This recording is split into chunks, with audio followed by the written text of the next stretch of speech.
Bon, on va reparler du deuxième meilleur film d'action de 2024, parce que vous savez que le premier c'est City of Darkness de Soi Chang.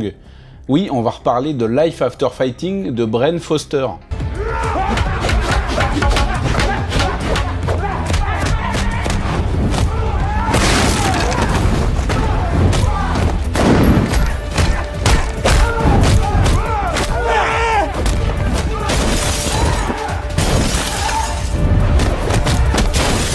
Excuse me, sir. When can we get home? Parce que plus j'y pense et plus je me dis que c'est un chef-d'œuvre absolu. Je me suis pris une méga claque lorsque je l'ai découvert. Le film commençait à faire un peu de bruit sur les réseaux, sur Twitter.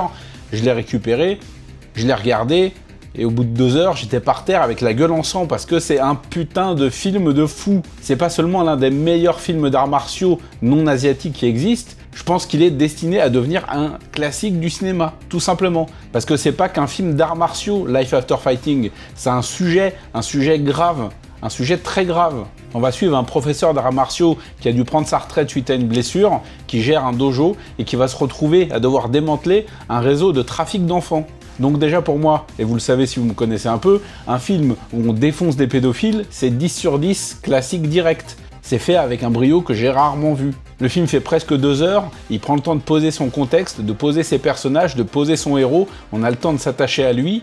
Ensuite arrivent plusieurs événements assez graves, très grave même. On va suivre une tension qui monte progressivement jusqu'à une dernière demi-heure absolument dantesque.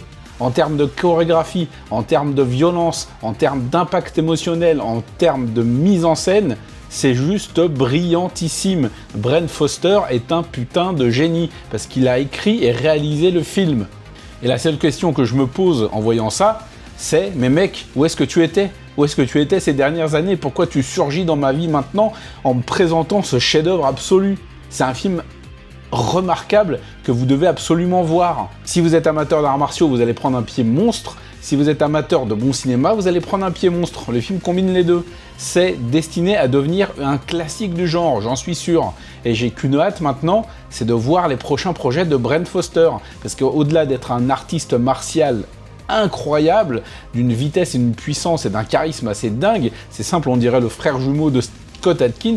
D'ailleurs, je veux un film avec les deux en scène et je pourrais partir tranquille de cette terre. C'est un putain de film.